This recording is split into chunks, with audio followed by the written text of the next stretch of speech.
बिस्मिल्लाहिर्रहमानिर्रहीम। मेरा नाम डॉक्टर सऊद राना है। मैं पीडियाट्रिक नेफ्रोलॉजिस्ट हूँ, बच्चों के गुर्दों का स्पेशलिस्ट। इन बीमारियों से मुतल्लिक़ चिल्ड्रन हस्पताल लाहौर में पिछले कई साल में जॉब करता आ रहा हूँ। आज की वीडियो में एक ये जद्दोजहद का आगाज़ है जिसके लिए अल्लाह ताला से मैं तौफीक की दुआ करता हूँ कि बच्चों के गुर्दों की बीमारियों के जो मसाइल हैं इनके बारे में आवाम की जो मुश्किलात हैं उनको कम करने में सोशल मीडिया के ज़रिए अपना रोल प्ले किया जाए। तो ये वीडियोस की सीरीज़ यूट्यूब पे, फेसबुक पे और एक डेडिकेटेड पेज होगा फेसबुक पे और वेबसाइट पे भी, चारों जगह अवेलेबल होगी।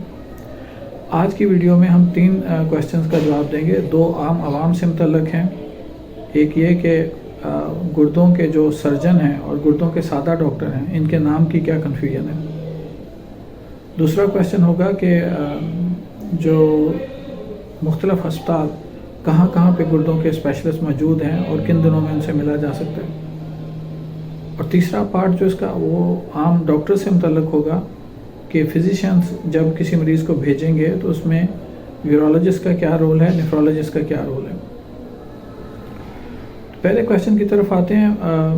ये बहुत सादा बात है कि हर बंदे को अंदाज़ा है कि कार्डियक सर्जन और कार्डियोलॉजिस्ट में क्या फ़र्क है। इसी तरह से हर बंदे को अंदाज़ा है कि न्यूरो सर्जन में और न्यूरोलॉजिस्ट में क्या फ़र्क है। लेकिन यहाँ पे बदकिस्मती से हमारे नामों की ऐसी रवायत चूज़ की गई कि बजाय जो गुर्दों के ऊपर जो बजाय ऑपरेशन करने वाले डॉक्टर को नेफ्रो सर्जन कह दिया जाता, उनका नाम यूरोलॉजिस्ट रखा गया। तो जो गुर्दों के हमारे सर्जरी वाले डॉक्टर हैं बेसिकली वो पहले सर्जरी की ट्रेनिंग करते हैं, फिर गुर्दों के फील्ड में आते हैं, इनको यूरोलॉजिस्ट कहते हैं। और जो हमारे मेडिसिन के डॉक्टर हैं पहले ये जो जनरल पीड्स की स्पेशलाइजेशन करते हैं, उसके बाद ये गुर्दों की बीमारियों से मुतल्लिक़ आते हैं, इनको पीडियाट्रिक नेफ्रोलॉजिस्ट कहते हैं। बड़ों में भी इसी तरह से 2 प्रोफेशन मौजूद हैं, एक यूरोलॉजिस्ट एडल्ट के लिए और एक नेफ्रोलॉजिस्ट एडल्ट के लिए। तो ये 4 किस्म के डॉक्टर हैं जिनके नाम आपको मैंने क्लियर कर दिए। दोबारा रिपीट कर दूं कि जो सर्जरी गुर्दों पे डॉक्टर कर रहा है उसको यूरोलॉजिस्ट कहते हैं, और जो बगैर ऑपरेशन के गुर्दों की बीमारियों का इलाज कर रहा है उसको नेफ्रोलॉजिस्ट कहते हैं। और ये दोनों टीम की तरह काम करते हैं। इनका आम तौर पे जैसे सादा ज़बान में अगर समझाना चाहूँ तो आप अगर तंदूर बड़े पे किसी पे खड़े हैं तो एक बंदा आटे के पेड़े बना रहा होगा, दूसरा तंदूर में रोटियां लगा रहा होगा। तो इनकी कॉम्बो में जॉब है, दोनों एक दूसरे को कम्प्लीमेंट करते हैं, दोनों एक दूसरे को मजबूत करते हैं। अब दूसरी क्वेश्चन पे आ जाते हैं कि कब किस डेट पे। ये मैं वीडियो बनाने का जो मेन बिस्मिल्लाह मैंने इससे की है। लोग गलत दिन पे गलत शहरों में विज़िट करते हैं, उनका पूरा दिन ज़ाया होता है। बहुत तकलीफ़ होती है जब कोई माना कि रहीम यार ख़ान से, बहावलपुर से, बहावल नगर से, डेरा इस्माइल ख़ान, कहीं से पेशावर से चल के लाहौर आता है और उसको पता लगता है कि आज तो इस डॉक्टर का दिन नहीं है। तो इस पे इस वीडियो के साथ कमेंट्स में भी मैं अगले 2-4 घंटों में बाकायदा एक डिटेल सारी तफसील देने जा रहा हूँ कि जिसमें बताया जाएगा किस शहर में पीडियाट्रिक नेफ्रोलॉजिस्ट मौजूद हैं।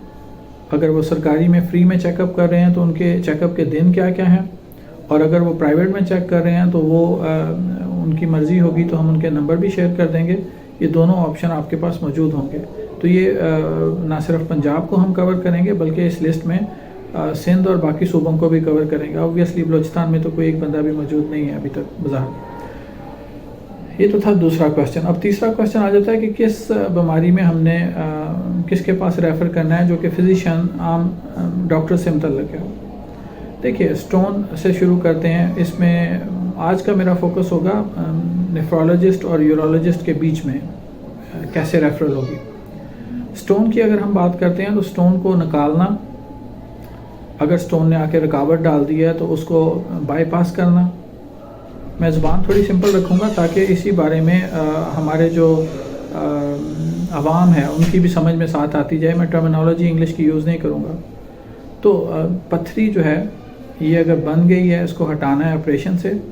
पत्थरी को शॉं से तोड़ना है یا پتھری نے پیشاب میں رکاوٹ ڈال دی ہے اور پائپ ڈال کے اس رکاوٹ کو بائی پاس کرنا ہے، یہ سارے سرجن کے کام ہیں، یعنی یورولوجسٹ کے۔ جو نیفرولوجسٹ ہے اس میں اگر ان پتھریوں کی وجہ سے بار بار پیشاب کی انفیکشن ہو رہی ہے، ان پتھریوں کی وجہ سے اگر گردے فیل ہو گئے ہیں، یا سب سے بڑا کام اس بیماری میں پتھریوں کو آئندہ بننے سے روکنا، ان کے پروفیلیکسس پہ، ان کی حفاظتی اقدامات پہ لگاتار کرنا، یہ نیفرولوجسٹ کا کام ہے۔ خالی اگر آپ یہ کام کر رہے ہیں کہ پتھری بن رہی ہے، ہر سال 2 سال کے بعد اس کو نکالتے جا رہے ہیں اور اس کو روکنے کے لیے، اس کو سمجھنے کے لیے کہ یہ کس نمک سے بنی ہے، جدوجہد نہیں کر رہے، تو یہ تھوڑی سی کمزور اپروچ ہوگی اور اس میں مریض کو زیادہ گردوں پہ دباؤ سہنا پڑے گا اور اس کے گردے فیل ہونے کا زیادہ چانس ہوگا۔ دوسرا بڑا گروپ جہاں پہ نیفرولوجسٹ اور یورولوجسٹ مل کے کام کرتے ہیں وہ CKD ہو سکتا ہے۔ CKD یعنی گردے فیل ہو جانا، اس میں بہت ساری جگہ پہ سرجن کی ضرورت پڑے گی، جیسے کہ سب سے بڑی ضرورت تو اگر آپ نے نیا گردہ لگانا ہے تو ٹرانسپلانٹ کے لیے آپ کو سرجن سے رابطہ کرنا پڑے گا، یہ یورولوجسٹ ہی ہیں جو ڈیڈیکیٹڈ ہیں، یا پھر آپ کو اس میں دوسرے سرجنز کچھ آ جاتے ہیں جو کہ فسٹولا بنا کے دیتے ہیں، گرافٹ لگانے میں آپ کو ہیلپ کرتے ہیں، یا پھر اگر آپ نے چھوٹا بچہ ہے اس کی PD کیتھٹر پاس کرنا ہے تو یورولوجسٹ آپ کو اسسٹ کریں گے۔ یہ ساری چیزیں تو ان سے متعلق ہیں کہ جب آپ نے سرجریز کرنی ہے۔ اب بچے کے گردے فیل ہو گئے، چاہے اس نے مطلب ایک دفعہ جب تھوڑا بہت آپ کا خراب ہو گیا تو وہ ریکور تو نہیں کرے گا۔ گردوں کی فیلئر ہمیشہ نظر کی بیماری کی طرح ساتھ ساتھ چلنے والی ہوتی ہے، سوائے کچھ کیسز کے جو ایکیوٹ ہوں گے اور جلدی ٹھیک ہو جائیں گے۔ تو اس میں جو گردوں کے فیل کا آپ کا بیس لائن ٹریٹمنٹ ہے، آپ کا بنیادی علاج ہے، وہ سارے کا سارا آپ کا نیفرولوجسٹ سے ہوگا۔ آپریشن آپ نے کروا لیا، اس کے بعد 10 سال 20 سال 30 سال جتنی اللہ زندگی کرے اینڈ تک یہ آپ کا نیفرولوجسٹ سے رابطہ ہوگا۔ اسی طرح سے جو مثانے کے آپریشنز ہیں وہاں پہ آپ چاہے کمر پہ پھوڑا ہے، چاہے مثانہ جو اپنی جگہ سے باہر نکلا ہوا ہے، دونوں میں یورولوجسٹ آپ کی ہیلپ کرے گا، جو نیورو سرجن ہیلپ کرے گا۔ لیکن جب ایک دفعہ آپریشن ہو گیا اس کے بعد جو باقی رابطہ ہے آپ کا وہ نیفرولوجسٹ کے ساتھ چلتا رہے گا۔ اس میں وہ آپ کے مختلف جگہ پہ جو گردوں کو فیل ہونے کے لیے بچنے کے اقدامات، اور اگر آلریڈی فیل ہو گئے ہیں تو اس کے علاج کرتا رہے گا۔ سملرلی اسی طرح سے جو ابسٹرکشنز آ جاتی ہیں PUV کی، کہ پیشاب کو مثانے سے آگے جا کے ایک ڈکا لگا ہوتا ہے اور بچہ جو ہے پیشاب کی دھار جو لڑکا ہے وہ صحیح نہیں بنا پاتا، تو اس کو تو پہلے سٹیپ پہ آپ کا جو سرجن ہے اس ڈکے کو ہٹائے گا آپریشن کے ذریعے، پھر اس کے بعد باقی جو آپ کا فالو اپ چلتا رہے گا، کیونکہ اس بیماری میں 2 سال 6 سال 10 سال بعد بھی آپ کے گردوں پہ دباؤ بڑھ کے گردے فیل کی طرف جا سکتے ہیں، تو نیفرولوجسٹ کے ساتھ تو آپ کو مستقل رابطے میں رہنا پڑے گا اس بیماری میں بھی۔ اسی طرح سے گردوں کے اوپر کے لیول پہ جو پیشاب کے ڈکے آتے ہیں یورین کے، ان میں بھی سرجری آپ کو موقع پہ چاہیے ہوگی، اور بعد میں فالو اپ پہ آپ نیفرولوجسٹ کے ساتھ رہیں گے جو دیکھے گا کہ گردے ہر سال ٹھیک کام کر رہے ہیں، اس میں کوئی گڑبڑ تو نہیں آ گئی۔ کچھ چیزیں ہیں جہاں پہ یورولوجسٹ کا رول اتنا نہیں بنے گا، اور لوگ بعض کا غلطی سے دوسرے شہر وزٹ کرتے ہیں یورولوجسٹ کے پاس، اس میں جیسے نیفروٹک سنڈروم، بچے کو سوجیں پڑ جانا جس کو چربی لیک ہونا کہتے ہیں، اس ساری بیماری میں کوئی آپریشن نہیں چاہیے ہوتا اکثر اوقات 99%، اور یہ پیورلی نیفرولوجسٹ کی ہے، اس میں یورولوجسٹ کا رول نہیں ہوگا۔ دوسرا کچھ جگہ ہوتی ہے کہ بعض لوگوں میں آپریشن چاہیے ہوتے ہیں اور وہ نیفرولوجسٹ کے پیچھے چلتے رہتے ہیں، یہاں پہ تھوڑا سا نیفرولوجسٹ کی ذمہ داری ہوگی کہ وہ سرجری کو ڈیلے سے بچائے۔ تو یہ ایک تعارفی ویڈیو تھی، اس کا جو میں نے سیکنڈ کویسچن تھا کہ لسٹ اپڈیٹ کریں گے، وہ کمنٹس میں 2-4 گھنٹوں میں آ جائے گی، اور اس لسٹ کو ہر مہینے 2 مہینے کے بعد ہم اپڈیٹ کرتے جائیں گے۔ اور باقی اس میں اس پہ امید کرتا ہوں کہ یہ ویڈیو آپ کی معلومات میں اضافے کا باعث بنی ہوگی۔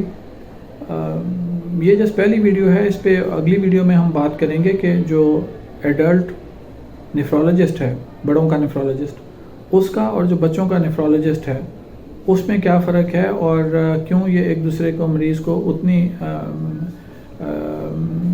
اتنی سکل کے ساتھ نہیں دیکھ پاتے جو کہ اپنے ڈومین میں اگر یہ کام کرتے ہیں تو کر سکتے ہیں۔